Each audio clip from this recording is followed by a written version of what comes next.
السلام علی رسول اللہ وعلی آلہ وصحبہ ومن والاه اللهم انفعنا بما علمتنا وعلمنا ما ينفعنا وزدنا علما رب اشرح لي صدري ويسر لي امري واحلل عقدة من لساني يفقهوا قولي سبحانك لا علم لنا الا ما علمتنا انك انت العليم الحكيم رب يسر ولا تعسر وتمم بالخير وبك نستعين اعوذ بالله من الشيطان الرجيم بسم الله الرحمن الرحيم ود كثير من اهل الكتاب لو يردونكم من بعد ایمانکم کفارا، آیت نمبر 109۔ ود کثیر من اہل الکتاب، یہ دوسرا زجر ہے لوگوں کو گمراہ کرنے کی کوشش پر۔ ود کثیر من اہل الکتاب، اہل کتاب کی اکثریت یہ خواہش رکھتی ہے کہ لو یردونکم، کہ کاش وہ تمہیں مرتد بنا دیں، تمہیں پھیر دیں، من بعد ایمانکم، تمہارے ایمان لانے کے بعد پھیر دیں تمہیں، کفارا، اس حال میں کہ تم انکار کرنے والے ہو، تم کافر بن جاؤ۔ اور اس کا سبب کیا ہے؟ حسدا من عند انفسہم، اپنے حسد کی وجہ سے وہ تمہیں مرتد کرنے کی کوشش کر رہے ہیں۔ اور کیا ایسا ہے کہ وہ یہ سمجھتے ہیں کہ تم ابھی غلط دین پر ہو، اسی لیے ہم ان کو اس دین سے ہٹانا چاہتے ہیں؟ نہیں، یہ وجہ نہیں ہے، بلکہ ان کو یقین ہے کہ تم حق دین پر ہو، اس کے باوجود تمہیں تمہارے دین سے ہٹانا چاہتے ہیں۔ من بعد ما تبین لهم الحق، ان کا یہ تمہیں مرتد کرنے کی کوشش کرنا اس کے بعد ہے کہ حق ان پر واضح ہو چکا ہے۔ تو اے نبی صلی اللہ علیہ وسلم اور اے صحابہ، فاعفو، آپ ان سے درگزر کیجئے، وصفحوا، ان سے اعراض کریں، منہ موڑ لیں، حتی یأتی اللہ بامرہ، یہاں تک کہ اللہ کا فیصلہ آ جائے۔ ان اللہ علی کل شیء قدیر، بے شک اللہ تعالیٰ ہر چیز پر قدرت رکھتا ہے۔ اب 3 آداب کا ذکر ہے، وَأَقِیمُوا الصَّلَاةَ وَآتُوا الزَّکَاةَ، نماز کو قائم کرتے رہیے۔ یہ فاعفو وصفحوا کے ساتھ تعلق ہے کہ فاعفو وصفحوا، ابھی فی الحال ان سے درگزر کیجئے اور نماز قائم کرتے رہیں، اور آتوا الزکاۃ، اور زکوٰۃ کو ادا کرتے رہیں۔ وما تقدموا لانفسکم من خیر، وما تقدموا، اور جو کچھ بھی آپ آگے بھیجیں گے، لانفسکم یعنی کہ لفائدۃ انفسکم، لفائدۃ انفسکم، اپنے نفسوں کے فائدے کے لیے آپ جو کچھ بھی آگے بھیجیں گے، من خیر، اور یہ جو آپ آگے بھیجیں گے اس سے مراد کیا ہے؟ خیر، یعنی کہ نیکی کے اعمال۔ کل ہم نے بات کی تھی من بیانیہ کی، من بیانیہ کہ ما موصولہ یا کوئی بھی اسم موصول ہوتا ہے اس کے بعد من بیانیہ آتا ہے، جو کہ وضاحت کر رہا ہوتا ہے کہ اس ما سے کیا مراد ہے۔ تو یہاں پر دیکھیے، ما تقدمو، جو بھی تم آگے بھیجو گے اس کا بیان ہے کہ من خیر، مراد یہ ہے کہ جو بھی نیکی تم آگے بھیجو گے۔ تو تجدوہ عند اللہ، تجدوہ عند اللہ، تم اس کو اللہ کے پاس پالو گے، تم اس کو اللہ کے پاس پالو گے۔ تو کیا ہم نیکی کو اللہ کے پاس پائیں گے؟ نہیں سر، کیا پائیں گے؟ سر اجر اس کا۔ ماشاء اللہ، یہ اپنی طرف سے آپ نے بتایا ہے یا یہ پڑھا تھا آپ نے رمضان میں؟ سر نہیں، وہ تو ذہن میں نہیں ہے ابھی، اچھا، اپنی بارک طرف سے اللہ بتائیں۔ فیکم، بارک اللہ فیکم، یہ بہت ہی اچھی علامت ہے، اللہ تعالیٰ آپ کو مزید برکت دے۔ اس کا مطلب ہے کہ اب جو ہے نا کچھ ذہن اس ٹریک پر آ گیا ہے ماشاءاللہ۔ تو تجدوہ عند اللہ یعنی کہ تجدو ثوابہ عند اللہ، آپ جو کچھ بھی اپنے فائدے کے لیے نیکی آگے بھیجیں گے آپ اس کا اجر آگے اللہ کے پاس پا لیں گے۔ جی سمجھ آئی سب کو؟ جی بتائیے، واضح ہے؟ تجدوہ عند اللہ، ان اللہ بما تعملون بصیر، ان اللہ بما تعملون بصیر۔ جی آج کل جن بہن نے سوال کیا تھا اللہ تعالیٰ کی صفات کے بارے میں کہ آیات کے آخر میں جو اللہ تعالیٰ کی صفات ہوتی ہیں ان کا تعلق کیا آیت کے ساتھ ہوتا ہے، تو یہاں پر دیکھیے، ان اللہ بما تعملون بصیر، یعنی کہ ان اللہ بصیر بما تعملون، اللہ تعالیٰ خوب باخبر ہے، خوب دیکھنے والا ہے تمہارے تمام اعمال کو۔ تو کیا تعلق ہے اس کا؟ وما تقدموا لانفسکم کے ساتھ کیا تعلق ہے اس آخری حصے کا؟ ہاتھ کھڑا کرنا ہے جس کو سمجھ آئے، میں پوچھوں گا پھر کون بتائے گا؟ وما تقدموا لانفسکم، نہیں ذرا آپ بھائی ابھی آپ نے ایک جواب دے دیا، اگر اور کوئی نہیں ہوگا تو پھر انشاءاللہ آپ سے پوچھیں گے۔ جی بہن آپ بتائیے۔ سر کہ اس کا مطلب یہ ہے کہ اللہ تمہارے سب کاموں کو دیکھ رہا ہے، جو تم نیک کام کرو گے ان کا تم کو نیک اجر مل جائے گا۔ ہاں یعنی کہ یہ مت سمجھو کہ شاید کوئی ایسا عمل ہمارا ہو جو کہ اللہ پر مخفی رہ جائے، نہیں، ان اللہ بما تعملون بصیر، اللہ تعالیٰ تمہارے تمام اعمال سے باخبر ہے، تمام اعمال کو دیکھ رہا ہے، تو مطلب یہ ہے کہ تم جو بھی نیک اعمال کرو گے اس کا ثواب تم اللہ کے ہاں پا لو گے۔ واضح ہے، دیکھیں کتنا گہرا تعلق ہے اللہ تعالیٰ کی جس صفت کا تذکرہ آخر میں کیا گیا ہے اس کے ساتھ اور آیت کے ساتھ تعلق ہے، ٹھیک ہے۔ اب دو زجر ہو گئے، تیسرا زجر ان کا اس چیز پر ہے کہ جنت کو اپنے لیے خاص سمجھنا، جنت کو اپنے لیے خاص سمجھنے پر زجر۔ وقالوا، اور یہ کہتے ہیں کہ لن يدخل الجنت، ہرگز ہرگز کوئی جنت میں داخل نہیں ہوگا، الا من کان ہودا او نصارا۔ اچھا یہاں پر یہ آپ لوگوں نے گرامر پڑھنی شروع کی ہوئی ہے، ساتھ ساتھ گرامر کا پیریڈ ہو رہا ہے آپ لوگوں کا؟ جی سر ہو رہا ہے۔ جی جی تو یہ جو فعل مضارع ہوتا ہے، فعل مضارع کے آخر میں ہمیشہ پیش ہوتی ہے، فعل مضارع کے آخر میں ہمیشہ پیش ہوتی ہے، یعنی کہ جس طرح یضربو، یضربو، یضربو کے آخر میں پیش ہے کیونکہ یہ فعل مضارع ہے، ٹھیک ہے۔ یفعلو، یدخلو، یہ فعل مضارع جو ہوتا ہے اس کے آخر میں ہمیشہ پیش ہوتی ہے، یعنی کہ فعل مضارع کی بائی ڈیفالٹ پوزیشن کیا ہوتی ہے کہ اس کے آخر میں پیش ہوتی ہے، ہاں کسی خاص وجہ سے اس کے آخر میں زبر آ جاتی ہے یا جزم آ جاتی ہے، ٹھیک ہے۔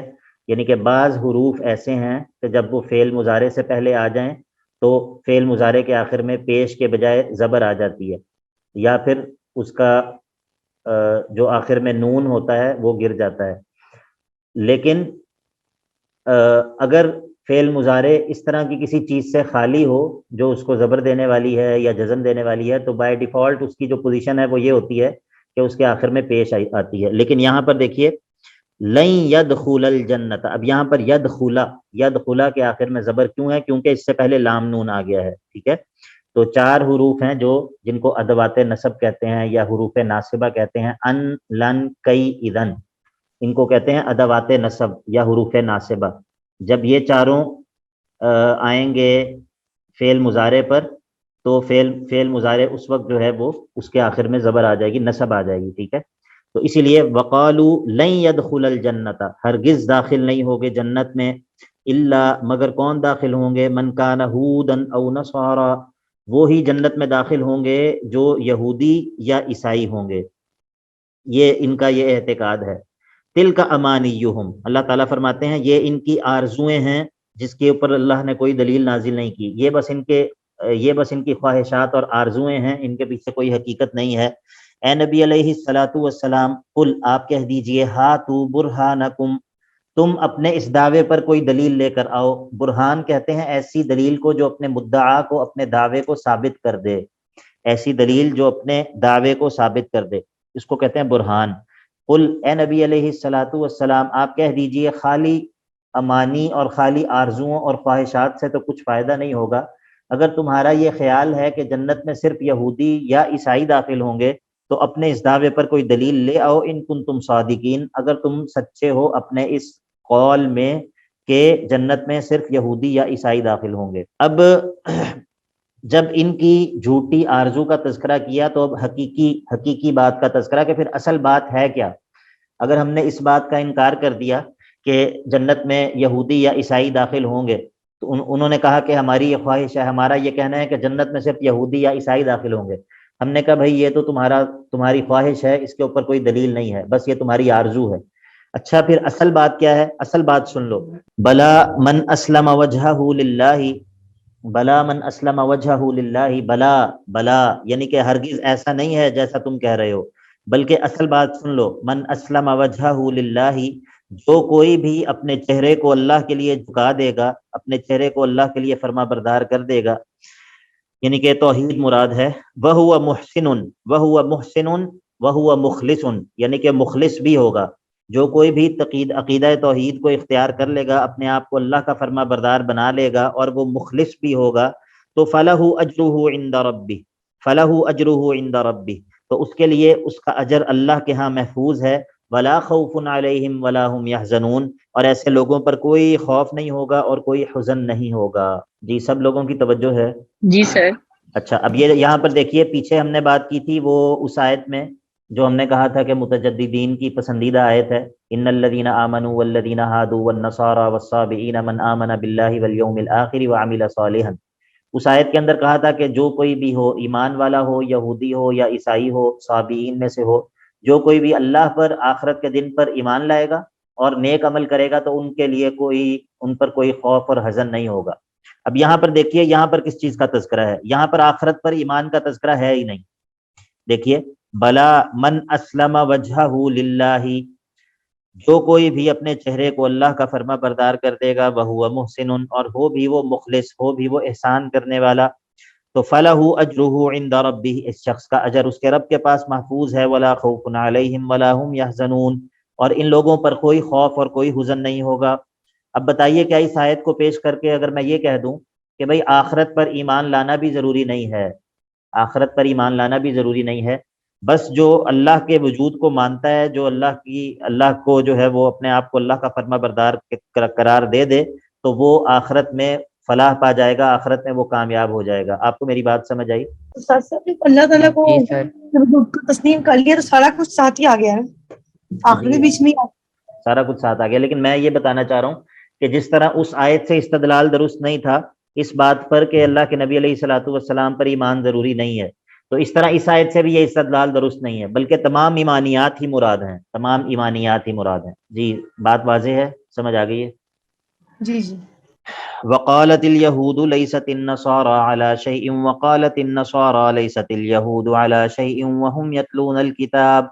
یہ چوتھا زجر ہے، اس چیز پر ہے کہ دونوں اہل کتاب ہیں، اہل کتاب ہونے کے دعویٰ کرتے ہیں، اس کے باوجود ایک دوسرے کی کتاب کا انکار کرتے ہیں. وقالت اليهود ليست النصارى على شيء، اور یہودی یہ کہتے ہیں کہ عیسائی کسی بھی قابل اعتماد چیز پر نہیں ہے، یعنی کہ علی شیء یعتد بہ، علی شیء یعتد بہ، یعنی کہ کسی قابل اعتماد چیز پر نہیں ہے، کسی ایسی چیز پر نہیں ہے جو قابل اعتبار ہو، قابل اعتماد ہو، کسی قابل اعتماد دین پر نہیں ہے. وقالت الیہود لیست النصارى علی شیء، وقالت النصارى، اور نصارہ یہ کہتے ہیں کہ لیست الیہود علی شیء، کہ یہودی کسی قابل اعتماد چیز پر نہیں ہے، ان کے دین کا کوئی اعتبار نہیں ہے. وہم یتلون الکتاب، حالانکہ دونوں اپنی اپنی کتاب کی تلاوت کرتے ہیں. وہم یتلون الکتاب، دونوں اپنی اپنی کتاب کو پڑھتے ہیں.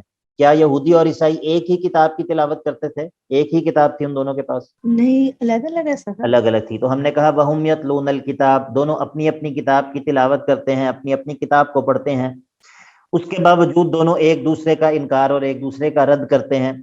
کذالک قال الذین لا یعلمون مثل قولہم، صرف یہودیوں اور عیسائیوں کی بات ہی نہیں بلکہ جو مشرکین اہل کتاب نہیں ہیں وہ بھی انہی جیسی بات کرتے ہیں، وہ ان دونوں کو کہتے ہیں کہ یہ کسی چیز پر نہیں ہے.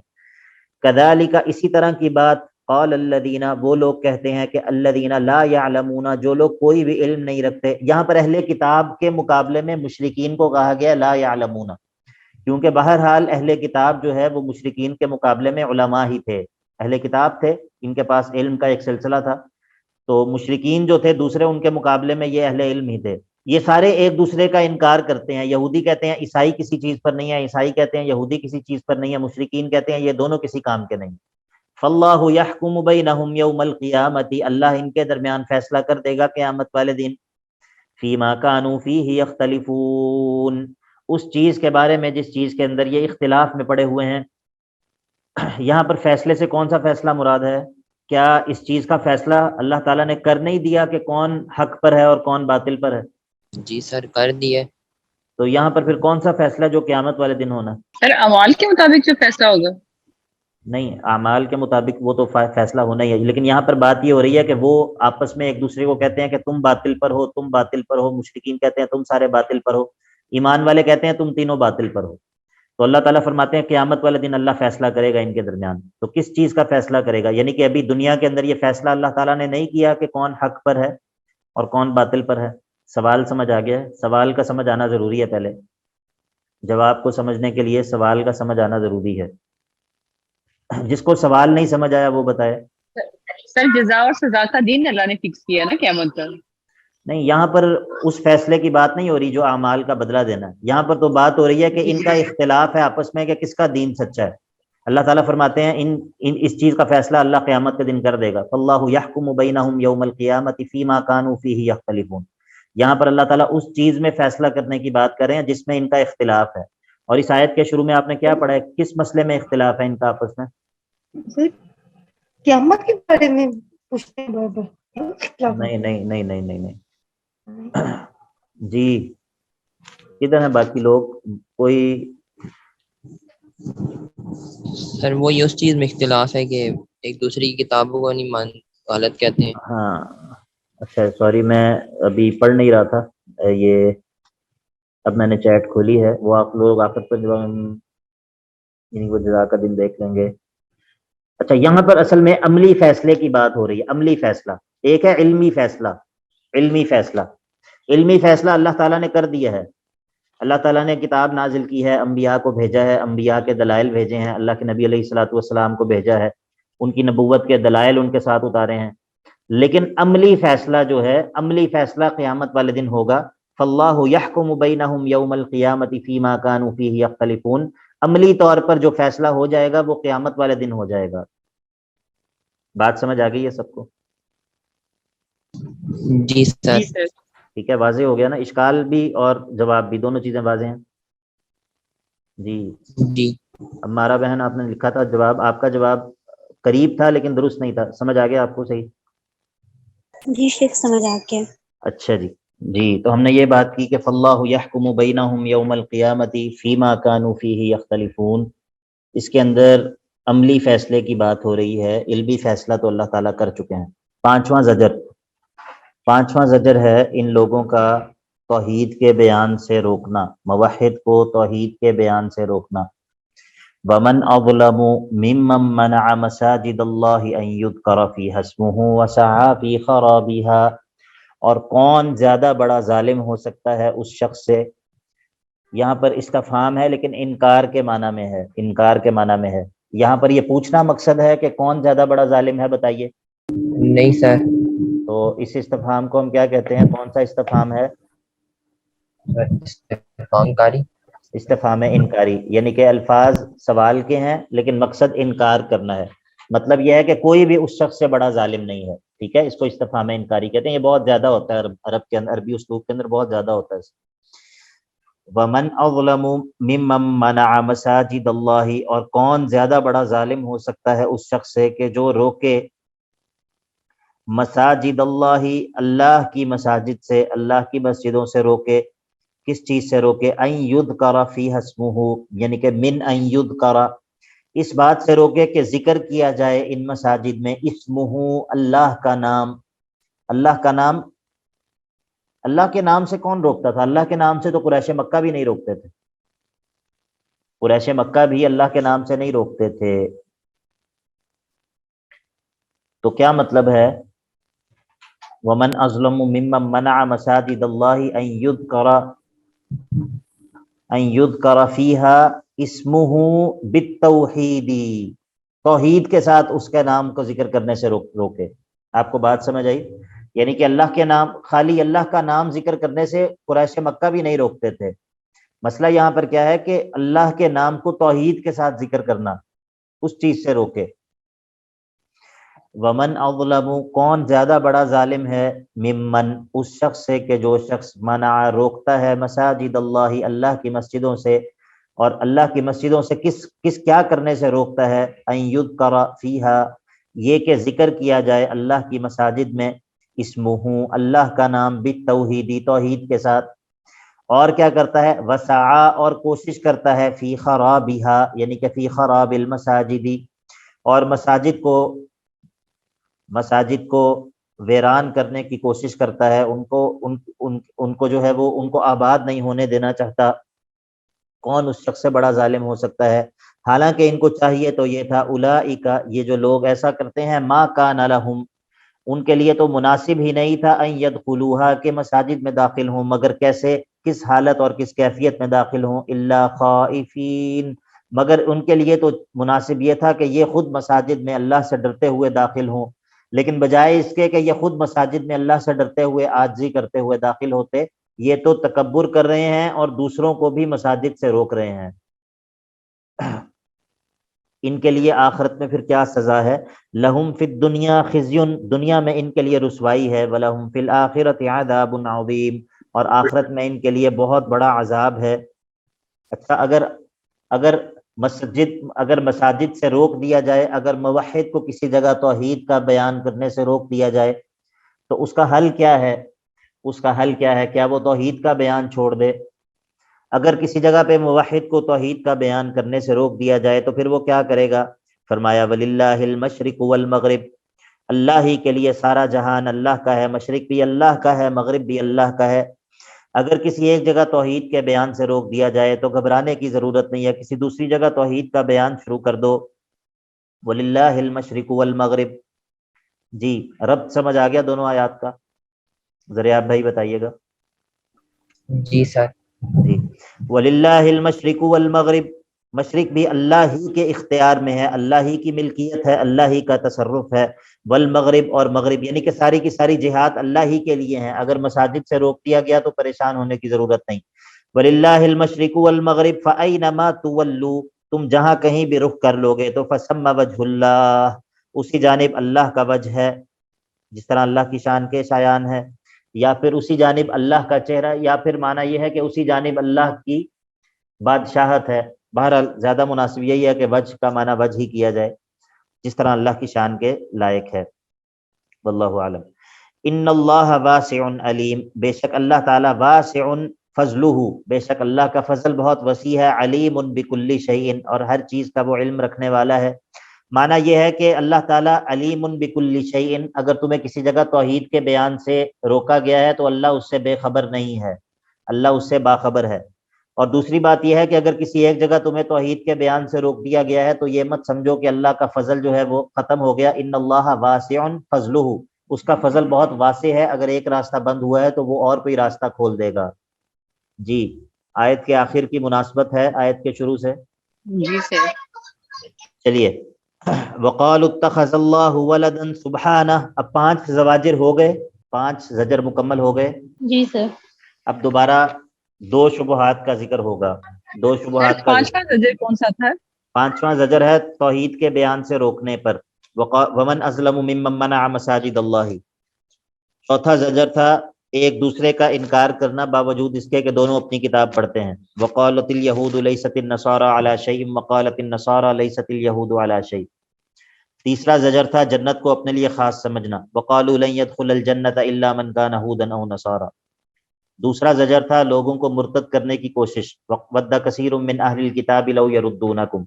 اور پہلا زجر کس بات پہ تھا؟ کہ رسول صلی اللہ علیہ وسلم سے الٹے سوالات کرنا، ام تریدون ان تسألوا رسولکم۔ یہ 5 زواجر ہو گئے۔ اب 2 شبہات یعنی کہ 6واں اور 7واں شبہ، کیونکہ 5 شبہات کا ذکر پہلے ہو چکا ہے، 5 زواجر سے پہلے 5 شبہات کا ذکر ہو چکا ہے، اب 6واں اور 7واں شبہ ذکر ہوگا۔ 6واں شبہ یہ ہے کہ وقالوا اتخذ اللہ ولدا، یہ لوگ کہتے ہیں کہ اللہ نے بیٹا جنا ہے۔ اب اس پر رد ہوگا، قول باتخاذ الولد، کہ اللہ نے بیٹا جنا ہے، یہ 6واں شبہ ہے۔ اب اس پر رد، پہلا جواب سبحانہ، سبحانہ یہ جواب ہے، وقالوا اتخذ اللہ ولدا سبحانہ، اور یہ لوگ کہتے ہیں کہ اللہ نے بیٹا جنا ہے، سبحانہ اللہ پاک ہے، اللہ ہر قسم کے عیب سے پاک ہے۔ آپ کو جواب سمجھ آ گیا؟ کس طرح جواب ہے؟ جواب کی تفصیل کس طرح یہ اس شبہ کا جواب بن رہا ہے؟ سر وہ پاک ہے دنیا کے رشتوں سے، جو دنیا کے رشتے ہیں، اس طرف اشارہ ہے۔ ٹھیک ہے، اچھا جواب ہے۔ اور کوئی؟ مطلب شرک سے پاک ہے وہ، ٹھیک ہے، اس کے ساتھ کوئی ذات۔ جی جی، کوئی اور؟ سوال نہیں سمجھ آیا مجھے۔ جی، سوال یہ ہے کہ انہوں نے کہا وقالوا اتخذ اللہ ولدا، انہوں نے کہا کہ اولاد سے پاک ہے، اللہ نے بیٹا جنا، جی اس کا جواب دیا سبحانہ، جی وہ تو پاک ہے۔ تو کس طرح جی سبحانہ کہنے سے ان کے شبہ کا رد کیسے ہوا؟ سر وہ اولاد سے پاک ہے نا، اس کو ضرورت نہیں ہے نا اولاد کی، نہ بیوی کی۔ یعنی کہ مطلب یہ ہے کہ اللہ ہر قسم کے عیب سے پاک ہے، سبحانہ جی اللہ ہر جی قسم کے عیب سے پاک ہے۔ جی اور جو اولاد کی حاجت ہے وہ ایک عیب ہے، مطلب کسی بھی چیز کی حاجت ہونا وہ ایک عیب ہے، اور اللہ تعالیٰ اس سے پاک ہے۔ یہ چیٹ میں بہن نے صحیح جواب دیا، بارک اللہ فیہا۔ وقالوا اتخذ اللہ ولدا، اور یہ لوگ کہتے ہیں کہ اللہ نے بیٹا جنا ہے، سبحانہ سبحانہ، اللہ تو پاک ہے، پہلا جواب۔ اب دیکھیے اللہ تعالیٰ کس طرح، جی بالکل زریاب بھائی صحیح آپ نے کہا، صفت سلبی، اللہ تعالیٰ ہر قسم کے عیب سے پاک ہے، اور ان میں سے ایک یہ بھی ہے کہ اس کو بیٹے کی حاجت ہو۔ اب آپ دیکھیں کہ قرآن کس طرح رد کرتا ہے، قرآن کا طریقہ دیکھیے جواب کا۔ ایک شبہ ذکر کیا، اس کا پہلا جواب سبحانہ، اللہ تو پاک ہے، اس کو تو کسی بیٹے کی، کسی اور چیز، کسی اور ولد کی ضرورت ہی نہیں ہے، کیونکہ یہ تو ولد ہونا، بیٹا ہونا، یہ نشانی ہے انسان کے محتاج ہونے کی، کہ انسان محتاج ہے، اولاد کا محتاج ہے، بیوی کا محتاج ہے، اس کو ضرورت ہے کہ اس کی ایک بیوی ہو، اس کی اولاد ہو، کیونکہ اس نے آہستہ آہستہ بوڑھے ہونا ہے وغیرہ۔ وقالوا اتخذ اللہ ولدا سبحانہ، دوسرا جواب بل لہو ما فی السماوات والارض، بلکہ دوسرا جواب تو یہ ہے کہ لہو اسی اکیلے کی ملکیت ہے، اسی اکیلے کی بادشاہت ہے، اسی اکیلے کی ملکیت ہے، کس چیز کی؟ ما فی السماوات والارض، جو کچھ بھی آسمانوں اور زمین میں ہے وہ اللہ ہی کی ملکیت ہے، اللہ ہی کی ملکیت ہے۔ تو جس چیز کے بارے میں آپ کہہ رہے ہیں کہ اس کو یہ اللہ کا بیٹا ہے، کیا وہ ما فی السماوات والارض میں آتا ہے یا نہیں آتا ہے؟ آتا ہے معافی آتا ہے، معافی سلامت۔ جی، تو جب وہ آتا ہے تو اس کا مطلب ہے کہ وہ پہلے سے اللہ کی ملکیت ہے، وہ پہلے سے اللہ کی ملکیت ہے، کیونکہ جو کچھ بھی آسمانوں اور زمین میں ہے وہ سارے کا سارا اللہ اس کا مالک ہے۔ تو جب اللہ پہلے سے اس کا مالک ہے تو اللہ کو کیا ضرورت ہے کہ اس کو بیٹا بنائے؟ یہ دوسرا جواب ہے، بل لہو ما فی السماوات والارض۔ تیسرا جواب کل لہو قانتون، یہ جو کچھ بھی آسمانوں اور زمین میں ہے ان میں سے کوئی ایسا بھی نہیں جو اللہ کا باغی ہو، یعنی کہ اللہ کی بادشاہت سے نکل سکتا ہو۔ کلن، یہ جو کچھ بھی آسمانوں اور زمین میں ہے، لہو اللہ ہی کے لیے، قانتون تابع دار ہیں، اللہ ہی کے حکم کے پابند ہیں۔ تو جب آسمانوں اور زمین میں جو کچھ ہے اللہ اکیلا اس کا بادشاہ ہے، اور جو کچھ آسمانوں اور زمین میں ہے وہ سارا اللہ ہی کا تابع دار اور تابع فرمان ہے، تو کس طرح تم کہتے ہو کہ اللہ نے بیٹا جنا ہے؟ بدیع السماوات والارض، اور جو کچھ بھی آسمانوں اور زمین میں ہے، آسمان اور زمین، اللہ اس سارے کو پہلی دفعہ نئے سرے سے پیدا کرنے والا ہے۔ بدیع کا مطلب ہوتا ہے کسی چیز کو اس طرح پیدا کرنے والا کہ اس سے پہلے اس کی مثالیں سابق نہ ہو، یعنی کہ نئے سرے سے کسی چیز کو بنانے والا، کہ نہ اس چیز کا پہلے میٹیریل تھا، نہ اس چیز کی پہلے کوئی مثال تھی، ٹھیک ہے، اس کو کہتے ہیں بدیع، نئے سرے سے کسی چیز کو پیدا کرنے والا۔ اسی سے بدعت بھی اسی سے ہے، بدعت کا بھی یہی روٹ ورڈ ہے، بدیع السماوات والارض۔ اللہ کون ہے؟ اللہ تو آسمانوں اور زمین کو نیا پیدا کرنے والا ہے، نئے سرے سے پیدا کرنے والا ہے، بغیر کسی مثال سابق کے۔ اور پانچواں جواب وَإِذَا قَضَىٰ أَمْرًا، اور اس کی بادشاہت تو ایسی ہے کہ جب وہ کسی چیز کا فیصلہ کرتا ہے، تو فَإِنَّمَا يَقُولُ لَهُ كُن، تو وہ تو صرف یہ کہتا ہے کہ ہو جا، فَهُوَ يَكُون فَيَكُون، تو وہ کام ہو جاتا ہے، وہ چیز ہو جاتی ہے۔ تو جس اللہ کی بادشاہت ایسی ہو اس کو بیٹے کی کیا ضرورت ہے؟ یہ 5 طرح سے جو ہے وہ جواب دیا وقالوا اتخذ اللہ ولدا کا۔ جی سمجھ آیا شبہے کا جواب؟ جی سر۔ وقال الذین لا يعلمون، 7واں شبہہ، وہ لوگ جو کہ علم نہیں رکھتے، جو لوگ جاہل ہیں، وہ کیا کہتے ہیں؟ وقال الذین لا يعلمون، وہ لوگ جو کہ جاہل ہیں، جو لوگ علم نہیں رکھتے، کیا کہتے ہیں لولا یکلمنا اللہ، اللہ ہمارے سے کلام کیوں نہیں کر لیتا؟ کس بارے میں؟ آپ کے رسول ہونے کے بارے میں۔ کس بارے میں کلام نہیں کرتا؟ برسالتی کا، آپ کے رسول ہونے کے بارے میں اللہ تعالیٰ ہمیں خود آ کر بتا دے کہ یہ میرا رسول ہے۔ وقال الذین لا يعلمون، وہ لوگ جو علم نہیں رکھتے کہتے ہیں لولا یکلمنا اللہ، اللہ ہم سے کلام کیوں نہیں کر لیتا، برسالتی کا، آپ کی رسالت کے بارے میں، او تأتینا آیہ، یا پھر ہمارے پاس کوئی نشانی کیوں نہیں آ جاتی؟ پہلے سیمسٹر کے بچوں میں سے کوئی بتائے کہ یہاں پر نشانی سے کیا مراد ہے، پہلے سیمسٹر والوں میں سے؟ سر عذاب یا معجزہ؟ اچھا، تو معجزات تو آئے ہیں نا، اللہ کے نبی کے معجزات تو آئے ہیں، معجزات تو اللہ کے نبی نے دکھائے ہیں۔ پھر عذاب کا کہہ رہے ہیں؟ عذاب تو نشانی نہیں ہوتا نا، عذاب تو جب آ جاتا ہے تو کام ختم ہو جاتا ہے نا۔ چلیے سر فرشتوں کو تو نہیں سر۔ آپ کا دوسرا سیمسٹر ہے؟ جی سر۔ پھر بھی آپ کو جواب نہیں آ رہا؟ سر مجھے اس ٹائم یاد نہیں آ رہا۔ آپ نے پہلا سیمسٹر صحیح طرح پڑھا؟ جی سر۔ اچھا چلیے، جی سر، جی بتائیے، جی زریاب بھائی آپ بتائیں گے۔ سر وہ معجزے والی بات ہلکی سی ذہن میں آ رہی لیکن وہ تھی معجزے والی بات، وہ ذہن سے اچھا چلیں ٹھیک ہے، کوئی اور بتائے جی؟ جی بتائیے نور ہیرا، آپ بتائیں۔ فرمائشی معجزہ مراد ہے۔ فرمائشی معجزہ مراد ہے، بارک اللہ فیکم۔ جی ذریعہ بھائی۔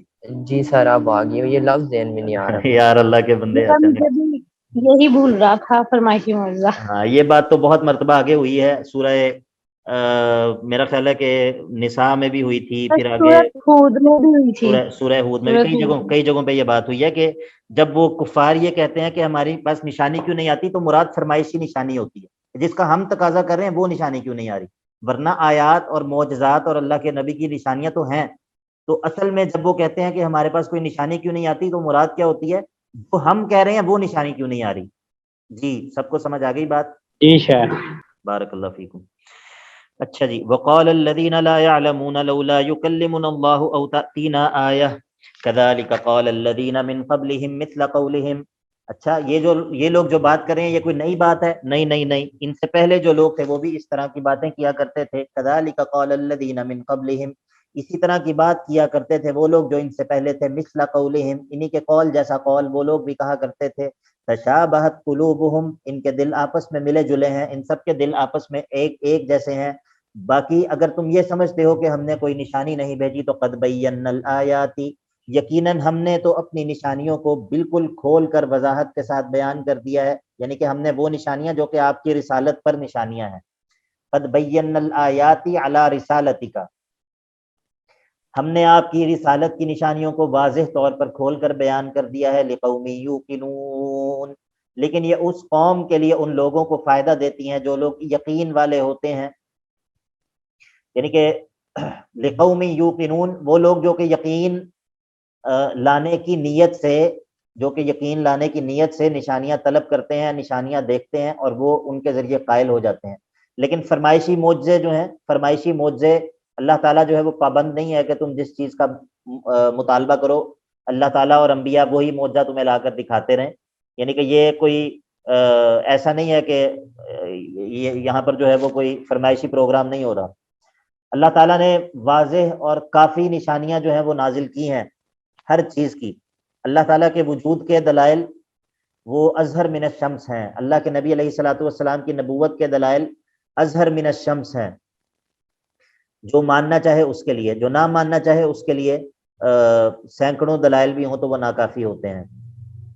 یہ ایک الگ موضوع ہے دلائل النبوہ، اور بڑا دلچسپ اور بہت ضروری موضوع ہے دلائل النبوہ، کہ اللہ کے نبی علیہ الصلوۃ والسلام کی نبوت کے دلائل کیا ہیں، اور ہم کس طرح اللہ کے نبی علیہ الصلوۃ والسلام کی نبوت پر استدلال کرتے ہیں۔ مطلب مرزا غلام احمد قادیانی کو ہم کہتے ہیں کذاب ہے، دجال ہے، اور محمد بن عبداللہ صلی اللہ علیہ وسلم کے بارے میں ہم کہتے ہیں کہ اللہ کے آخری نبی ہیں، صادق ہیں، اور آپ پر ایمان لانا فرض ہے وغیرہ۔ تو آخر کیا وجہ ہے، کیا چیز ہے کہ ہم آپ علیہ الصلوۃ والسلام کی نبوت کو مانتے ہیں، اس پر ہمارا ایمان ہے، اور آپ کے علاوہ کوئی یہ دعویٰ کرے تو اس کو ہم دجال قرار دیتے ہیں۔ تو یہ ایک الگ موضوع ہے، اس پہ انشاءاللہ کچھ نہ کچھ بات چلتی رہے گی، درمیان میں کسی جگہ پہ بات اگر آ جائے گی تو۔ قد بینا الآیات لقوم یوقنون۔ اچھا ابھی ہمارے پاس 8 منٹ ہیں باقی انشاءاللہ۔ اچھا جی، اب ہے صدق رسول کا بیان۔ ذرا مجھے بتائے گا کوئی کہ 5 سب سے پہلے 5 شبہات کا جواب دیا گیا، پھر جو ہے وہ 5 زواجر ذکر ہوئے، پھر 2 شبہات کا جواب دیا، اب اس کے بعد کیا بات تھی؟ رسالت کے پانچ ہاں جی، 5 باتیں رسالت سے متعلق، 5 امور رسالت سے متعلق۔ تو توجہ کریں سارے، انشاءاللہ اس کو مکمل کرنا ہے۔ صدق رسول، پہلا معاملہ صدق رسول کا بیان۔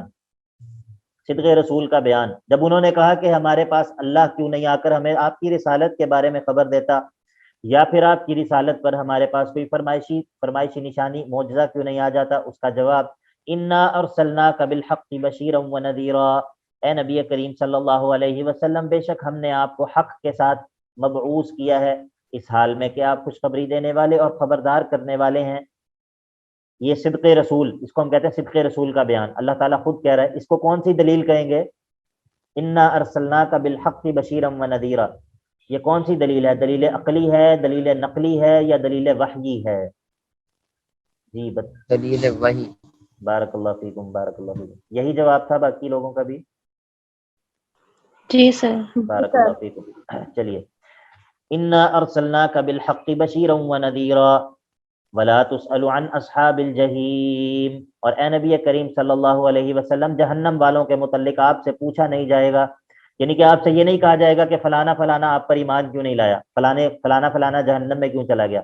آپ کو ہم نے انا ارسلناک بالحق لاظہار الحق، با جو ہے وہ لام کے معنی میں ہے، اور الحق سے پہلے مضاف معذوف ہے.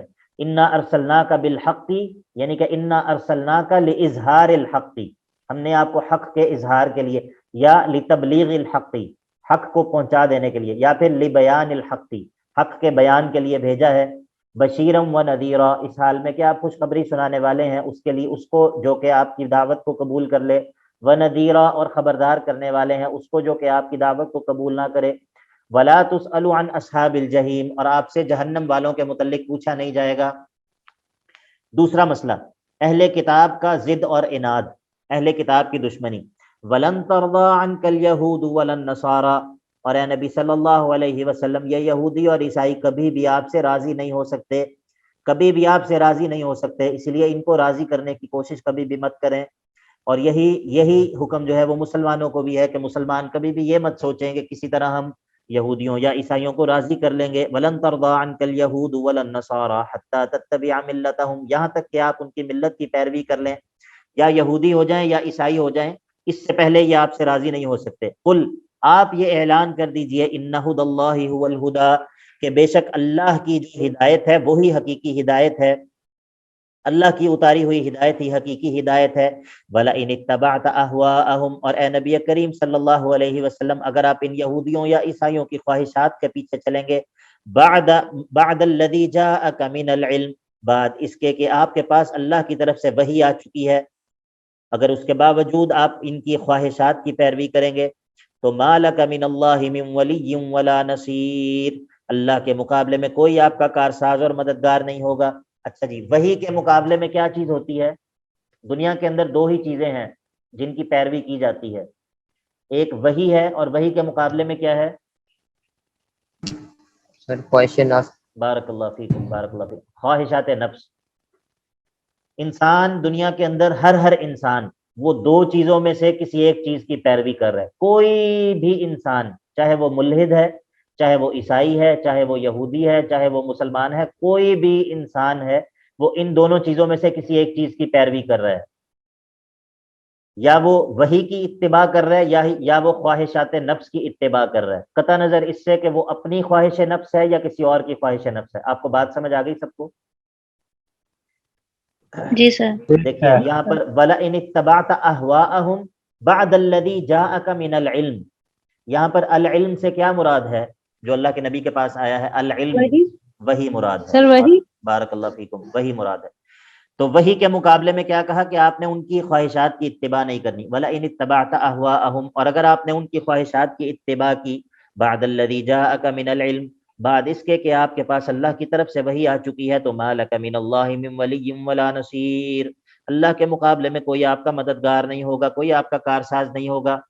تیسرا مسئلہ دلیل نقلی کا ذکر ہے. اہل کتاب کے ایمان لانے والے لوگوں سے دلیل نقلی. الذین آتیناہم الکتاب، وہ لوگ جن کو ہم نے کتاب دی ہے، یتلونہ حق تلاوتہ، وہ اتباع کرتے ہیں اس کتاب کی جیسے اتباع کرنے کا حق ہے. یتلونہ کا ایک معنی ہوتا ہے اتباع کرنا. والشمس وضحاها والقمر اذا تلاها، تلاها کا کیا معنی ہے؟ والشمس وضحاها پیچھے آتا ہے، ٹھیک ہے، بارک اللہ فیک. والقمر اذا تلاها، اور چاند کی قسم جب وہ اس شمس کے پیچھے آتا ہے. تو تلا کا ایک معنی اتباع کرنا بھی ہوتا ہے، اور تلاوت کو بھی تلاوت اسی لیے کہتے ہیں کہ اس میں ایک لفظ کے پیچھے دوسرا لفظ آپ لا رہے ہوتے ہیں. بات سب سمجھ آ گئی ہے؟ تو یتلونہ حق تلاوتہ کے دونوں معنی ہو سکتے ہیں. وہ لوگ جو کہ کتاب کی تلاوت ایسے کرتے ہیں جیسے تلاوت کرنے کا حق ہے، زبان سے پڑھنا، یا پھر جو کتاب کی اتباع کرتے ہیں جیسے اتباع کرنے کا حق ہے. اولئک یؤمنون بہ، یہی وہ لوگ ہیں جو حقیقت میں اس کتاب پر ایمان رکھتے ہیں. ومن یکفر بہ فاولئک نہیں اولئک یؤمنون بہ، یہ وہ لوگ ہیں جو کہ اس رسول پر ایمان لاتے ہیں. ومن یکفر بہ فاولئک هم الخاسرون، اور جو لوگ اس رسول کا انکار کر دیں تو یہی لوگ ہیں جو کہ خسارہ پانے والے ہیں. یعنی کہ اہل کتاب کے حق پرست لوگ بھی اللہ کے نبی کریم صلی اللہ علیہ وسلم پر ایمان لاتے ہیں. جی پوچھیے. سر دلیل نقلی سے کیا مراد ہوتی ہے؟ مجھے جی سمجھ نہیں یہ بہنوں میں سے کوئی جو ہے نا آپ کو انشاءاللہ کلاس کے بعد بتا دیتا ہے. ابھی ہم ذرا 2 آیات رہ گئی ہیں، ان کو ہم مکمل کر لیں. ٹھیک ہے جی. کوئی بہنوں میں سے کوئی بہن کو بعد میں بتائے کہ دلائل کی کتنی قسمیں ہیں، دلائل عقلیہ کیا ہیں، دلائل نقلیہ کیا ہیں، یہ سب آپ میں سے کوئی جو ہے وہ سمجھا دے پلیز. ٹھیک ہے جی. یا بنی السلام علیکم اسرائیل. جی جی پوچھیے. سر یتلونہ حق تلاوتہ، اس کا دوبارہ بتائیے گا. یتلونہ حق تلاوتہ، یا تو اس کی تلاوت کرتے ہیں جیسے تلاوت کرنے کا حق ہے، یا پھر اتباع کرتے ہیں جیسے اتباع کرنے کا حق ہے. جی سر جزاک اللہ. چوتھا معاملہ جس کا تعلق رسالت کے ساتھ ہے، ترغیب الی تصدیق خاتم الرسل، خاتم الرسل کی تصدیق کی طرف ترغیب. یا بنی اسرائیل اذکروا نعمتی التی انعمت علیکم، اے بنی اسرائیل اذکروا بالشکری، شکر کرو اس نعمت کا جو میں نے تم پر کی ہے، رسول کو بھیج کر جو نعمت میں نے تم پر کی ہے اس کا شکر ادا کرو. کس طرح؟ اس نعمت کی قدردانی کرو، اس نعمت کی قدردانی کرو، آخری رسول پر ایمان لے آؤ. وَأَنِّي فَضَّلْتُكُمْ عَلَى الْعَالَمِينَ، اور میں نے تمہیں فضیلت پہلے بھی دی تھی تمام تمہارے معاصر لوگوں پر. یعنی کہ اس آخری رسول کی بھی تصدیق کر لو، تو جس طرح پہلے اللہ تعالیٰ نے تمہیں فضیلت دی تھی، اللہ تعالیٰ تمہیں دوبارہ فضیلت دیں گے.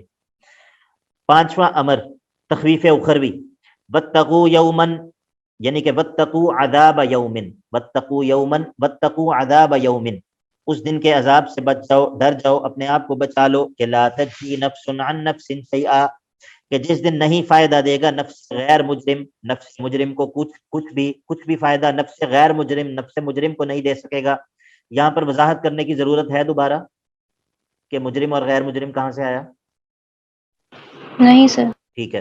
ولا يقبل منها عدل، اور نہ ہی نفس مجرم سے کوئی بدلہ قبول کیا جائے گا، کوئی جرمانہ اور فدیہ قبول کیا جائے گا. ولا تنفعها شفاعۃ، نہ ہی نفس مجرم کو کوئی سفارش فائدہ دے گی. ولا هم ينصرون، اور نہ ہی مجرموں کو کوئی مددگار ہوگا، نہ ہی ان کی مدد کی جائے گی. اس آیت کے اندر بھی وہی 4 طریقوں کا رد ہو گیا، 4 طریقوں سے انکار کر دیا جن 4 طریقوں سے دنیا کے اندر کوئی مجرم اپنے آپ کو چھڑوا لیتا ہے. ٹھیک ہے. تو پہلے کہا کہ کوئی دوسرا کوئی فائدہ نہیں دے سکے گا، دوسرا کہا کہ یہ بھی نہیں کہ کوئی جرم کے بدلے کوئی اماؤنٹ وصول کر لی جائے، فدیہ وصول کر لیا جائے، تیسرا یہ کہ کوئی سفارش بھی کام نہیں آئے گی، اور چوتھا یہ ہے کہ میرے ساتھی اور میرے قبیلے کے لوگ یہ بھی نہیں کہ وہ مل کر مجھے چھڑا لیں. ولا هم ينصرون. تو یہاں پر الحمدللہ ہمارا 123 نمبر آیت تک پہلا حصہ مکمل ہو گیا. دوسرے حصے کا پہلا باب مکمل ہو گیا. ٹھیک ہے. واضح ہے سب کے لیے؟ جی سر. چلیے ابھی میرا خیال ہے بھٹوی صاحب نے لنک نہیں بھیجا، تو ابھی ہم بات کر لیتے ہیں دلیل نقلی. بہن نے پوچھا وہ کیا ہے، دلیل نقلی کیا ہے. دلیل نقلی اصل میں ہم نے یہ بات کی تھی کہ دلائل کی کچھ قسمیں ہم نے ذکر کی تھیں، کہ ایک ہوتے ہیں دلائل عقلیہ، اور ایک ہوتے ہیں دلائل نقلیہ، اور ایک ہوتے ہیں دلائل وحیہ. دلائل وحی وہ ہوتے ہیں جن کے اندر اللہ تعالیٰ جو ہے وہ کسی بات کی خبر دیتا ہے اور اس چیز کو دلیل کے طور پہ پیش کیا جاتا ہے. دلائل عقلیہ وہ ہوتے ہیں کہ جن کے اندر عقل کو خطاب ہوتا ہے کہ چونکہ عقل اس بات کا تقاضا کرتی ہے تو تم اس بات کو مان لو. اور دلیل نقلی یہ ہوتی ہے کہ گزرے ہوئے لوگوں میں سے کسی سے دلیل ذکر کی جاتی ہے، چاہے وہ فرشتوں کی صورت میں ہو، چاہے وہ سابقہ قوموں کی شکل میں ہو، چاہے وہ پچھلے انبیاء کی شکل میں ہو. اس کی کئی صورتیں ہوتی ہیں، چاہے وہ پچھلی امتوں کے ایمان والوں کی صورتوں میں ہو. بعض دفعہ جنات سے بھی دلیل نقلی ذکر کی جاتی ہے.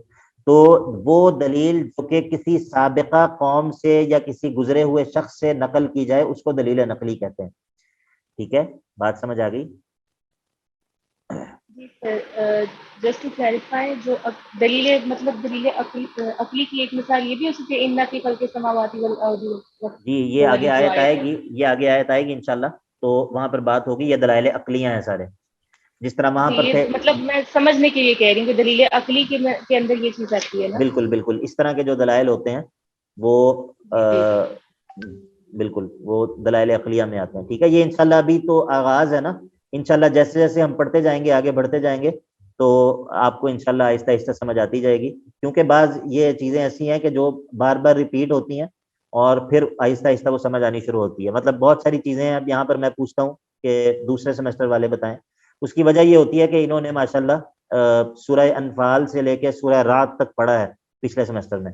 ٹھیک ہے, وہ اچھا خاصا حصہ بنتا ہے, تو یہ اسلوب سے بہت حد تک فیملیئر ہیں, تو اسی لیے ان کے لیے کچھ چیزیں جو ہیں وہ بار بار ریپیٹ ہونے کی وجہ سے آسان ہو گئی ہوتی ہیں.